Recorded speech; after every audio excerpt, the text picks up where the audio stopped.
Hello, let's learn about comparative adjectives. Бізде сын есімдер бөлінеді.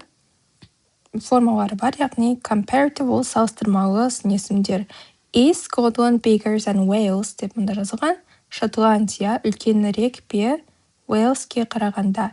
Yes, it's 3 times bigger. Я, ол 3 есе үлкен. Үлкенірек, яғни. Big үлкен, ал comparative тегі формасына ER жалғаған кезде bigger соңғы дыбыс екі еселенеді жазба ережелер бойынша. Және vocabulary high numbers жоғарғы сандар. Мұнда бізде произношение pronunciation дыбысының таңбасы ол қандай сөздерде кездеседі және sudden stress сөйлемдегі екпін. The topic is quiz night, quiz кеші. So we have vocabulary here, high numbers. Read 3 questions from a radio quiz show. Choose the right answer for each question. 3 сұрақты радио квиз шоуынан оқып, таңда дұрыс жауапты әрбір сұраққа. What is the approximate population of the UK? UK-дің біріккен патшалықтардың болжамды популяциясы қандай? 42 million, 52 million, 62 million. How many calories are there in a Big Mac? Big Mac'ta қанша калория бар? 670, 485, 305. How far is it from New York City to Los Angeles? Қаншалықты алыс ол Нью-Йорктан Лос-Анджелеске? About 4,000 kilometers. About 2,500 kilometers. About 5,000 kilometers. Listen and check. How do you say the 3 answers? 4.42. You can check by listening to this recording. Осы аудионды тыңдап, жауаптан білсеңіз болады. Now let's go to page 148 to learn about words related to days and numbers. Күндерге және сандарға қатысты сандарды сөздерді үйренейік. So let's go to this page. Now we have high numbers here. Actually, we've already learned them before. Алдында үйреніп қойған секілдіміз, бірақ сонда қарап өтейік. Мұнда write the missing words or numbers. Түсіп қалған сөздерді немесе сандарды жаз дейді. Мен мұны өшіре тұрайын. Және осы жерде бәрін қайтадан жасап шығайық. 105. Бізде бір санын артикль эмен деп көрсетуге болады. 100 десек ол демек 100 деген сөз. Және бізде ондықтар мен жүздіктердің арасында n деген сөз жүреді міндетті түрде. Мұнда 105 деп n деген мұндағы жүздік пен ондықтың арасына қойылып тұр. 200, 350, 875, мұнда қаранса дефис бар. 1000 немесе 1000, 1500, 2012, 5400 and 25,000, 100,000, 100,000, a million or 1 million, 2,300,000.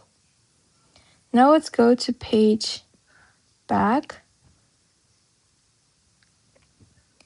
and do the rest. Look at the numbers below, correct the mistakes. Мұнда қателер бар екен табу керек. 175. N деген сөз қалып кеткен. 2100. Мұнда N деген қойылмайды. and деген тек жүздік пен ондықтың арасына қойылады. 3009. Себебі мұнда бізде жүздік пен ондық арасы бар, сондықтан and қойылады сол жерге. 20,000 деп айтпаймыз, s жалғамаймыз. 3 million. Millionға да s жалғамаймыз.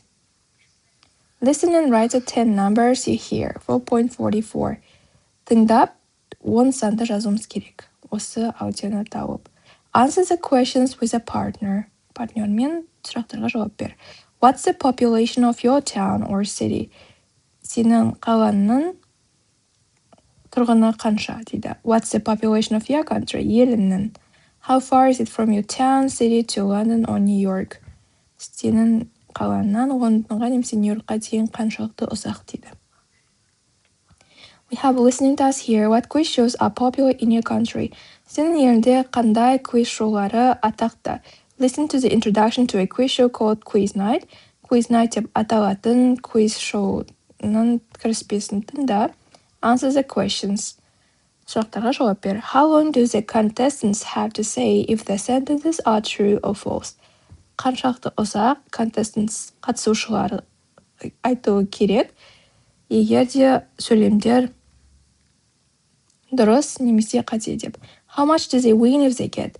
Қанша олар ұтады, егер олар алса? The first answer right. Бірінші сұрақты дұрыс.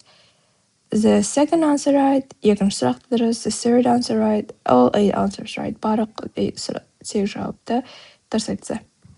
If they get an answer wrong, how much do they lose? Егер олар жауапты қате айтса, қате тапса, қанша олар ұтылады? What can a contestant do if they are not sure of the answer? Не қатысушы істей алады, егер де олар сенімді болмаса жауапқа? In pairs, look at the sentences from quiz night, write T or F. Яғни бізге сөйлемдерге қарау керек quiz night-тағы, және true дұрыс, шын немесе false өтірік болса, соны жазу керек қасына. Okay, let's now read the questions. The North Pole is colder than the South Pole. Солтүстік полюс суығырақ, чем оңтүстік полюс. Carrots are sweeter than tomatoes. Сәбіздер тәттірек, чем помидорларға қарағанда. A proton is heavier than an electron. Протон ауырақ электронға қарағанда. The White House is bigger than Buckingham Palace. Ақ үй үлкенірек Buckingham Palaceқа қарағанда. Oranges are healthier than strawberries. Апельсиндер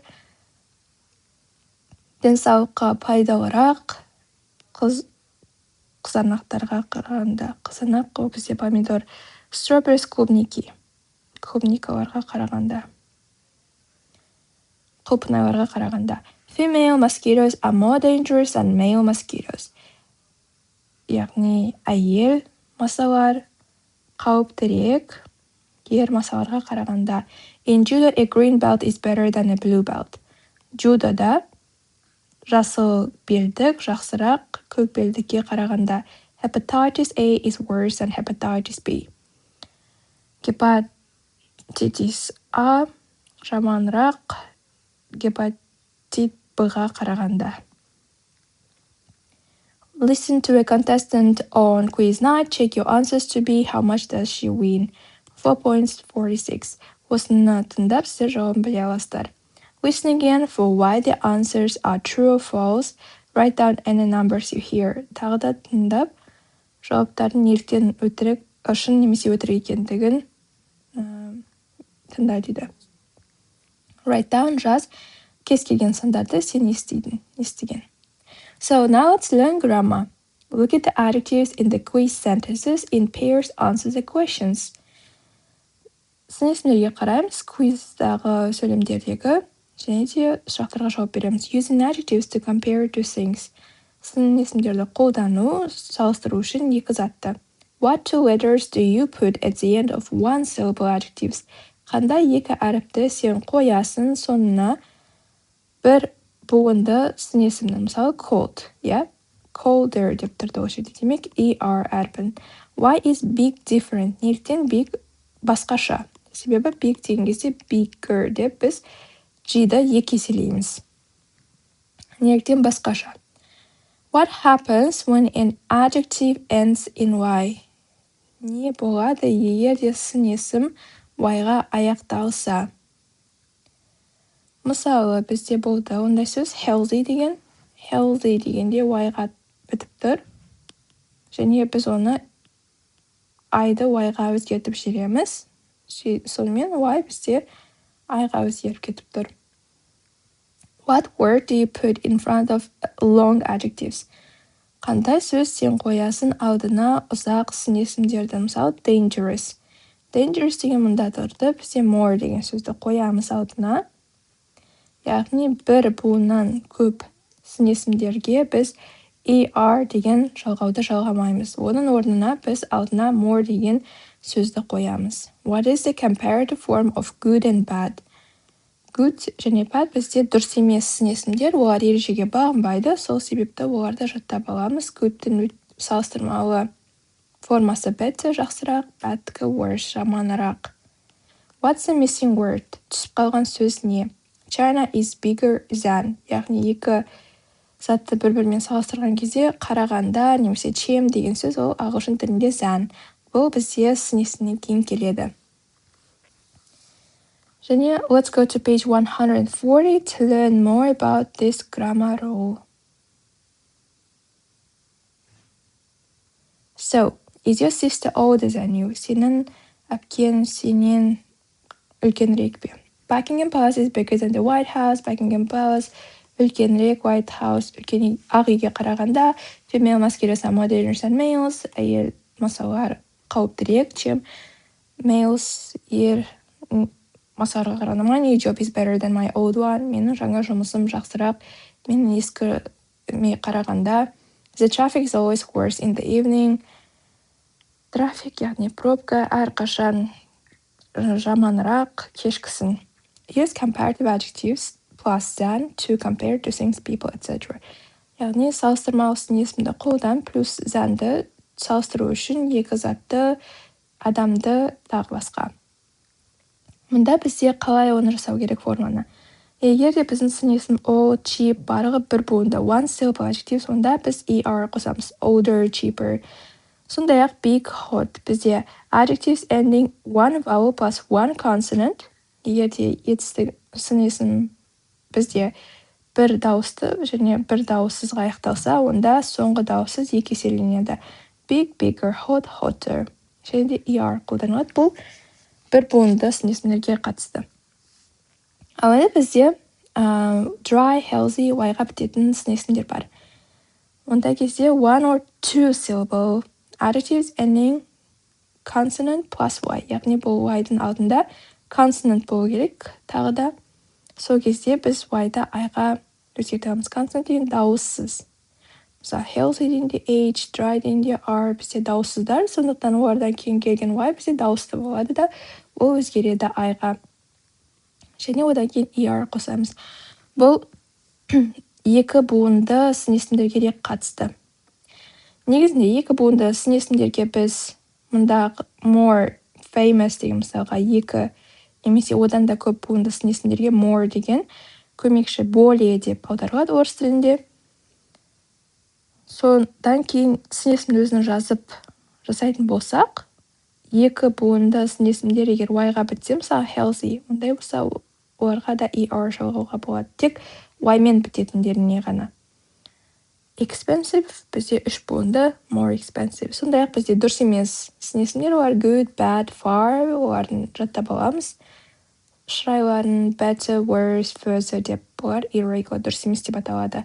So, you can now do A and B of 9C to practice these grammar rules. Now we're gonna go back to the main page and try to finish this lesson as soon as possible. We have sentence stress. Listen to the 8 quiz sentence from 2. How is than pronounced? How is er pronounced at the end of a word? 4.48. Тыңдап, сұрақтарға жауап берсек болады. Than қалай дыбысталады? Және де er дыбысталады сөздің соңында қалай? Listening and repeat the sentence, copy the rhythm. Тағы да тыңда және сөйлемдерді қайтала, ритмді көшір дейді. Қалай бар солай қайтала деген сөз. So we have reading here. Read about 2 quiz shows. Do you have the same or similar shows in your country? Do you enjoy them? 2 квиз шоу туралы оқы. Сенде сондай немесе ұқсас шоулар сенің еліңде бар ма? Сен оларды ұнатасың ба? Do you enjoy them? Саған олар ұнайды ма? Now let's read. Оқиық. Who wants to be a millionaire? Кім миллионер болғысы келеді? A quiz show where contestants can win a maximum prize of £1 million if they can answer multiple choice questions which become more and more difficult. Contestants have 3 possibilities of getting help. They can ask the audience, reduce the 4 choices to 2, or they can phone a friend. Mastermind, a quiz program where contestants answer questions on a specialist subject which they choose and then answer general knowledge questions. Енді аударайық.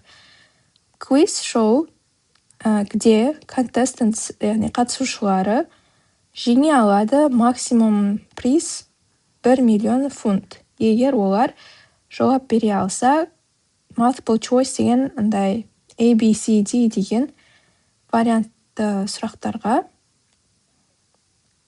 which become, которые становятся more and more difficult, қиындай беретін, more and more. Қиындай беретін сұрақтарға жауап берсе. Қатысушыларда 3 мүмкіндік көмек алуға бар. Олар сұрай алады аудиториядан, reduce the 4 choices to 2, 4 таңдауды 2-ге қысқарта алады, немесе олар қоңырау шала алады досына. Mastermind, quiz программа, де қатысушылар жауап береді сұрақтарға, қандай да бір специалисттің тақырыбында өздері таңдайтын және кейін жауап береді general knowledge, яғни жалпы білімдік сұрақтарға жауап береді. Okay, now read about Pat Gibson. Pat Gibson деген мына суреттегі болуы мүмкін. Сол туралы оқы дейді. Why is he the best quiz contestant in the country? Неліктен ол ең үздік квиз қатысушысы елдегі дейді. Pat Gibson, who is the best quiz contestant in the country. Last night, Pat Gibson had a big party after winning Mastermind on BBC TV.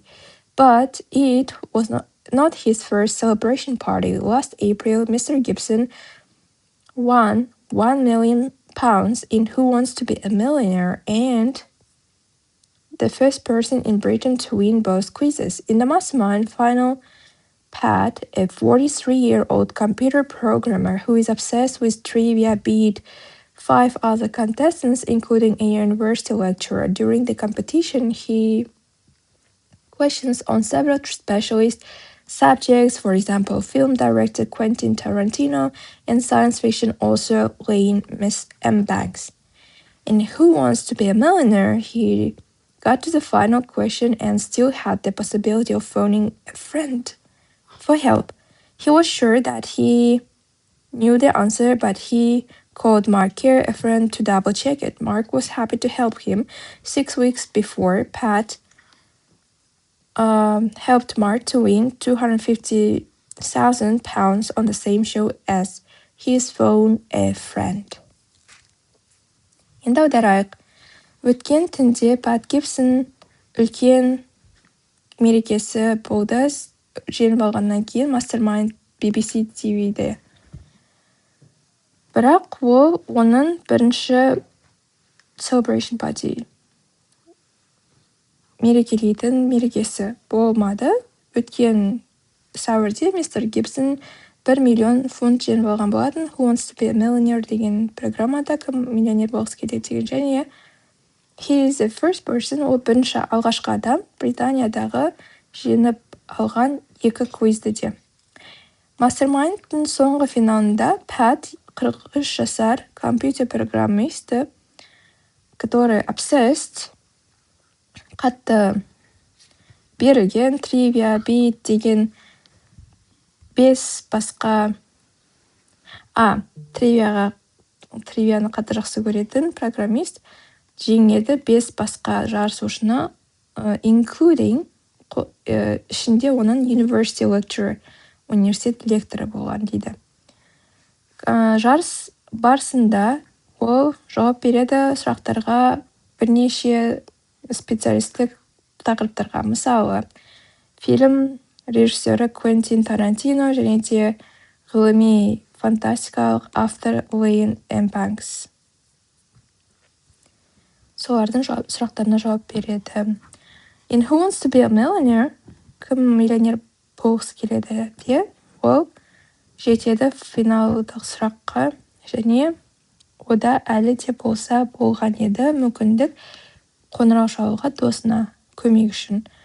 Ол сенімді болатын, что ол жауапты білгеніне, бірақ ол шешім қабылдады Марк Керге қоңырау шалуға досы тағы да бір тексеру үшін. Double check it. Марк қуана келіседі. 6 апта бұрын Пәт көмектеседі Маркке 250,000 фунт жеңіп алу үшін. On the same show. Дәл сол шоуда оның досына телефон шал деген опциясында. Мұнда бізде сөздер қалып кеткен, бірақ read the article again completed with a verb from the list in the past simple дейді. Мұнда етістіктер берілген, бізге сол етістіктерді алып, өткен шақта қою керек. Бізде answer деген бар, мүмкін answered, мұнда жауап береді деген сұрақты қоямыз. Be дегенді мұнда қойдық, it was. Become, became,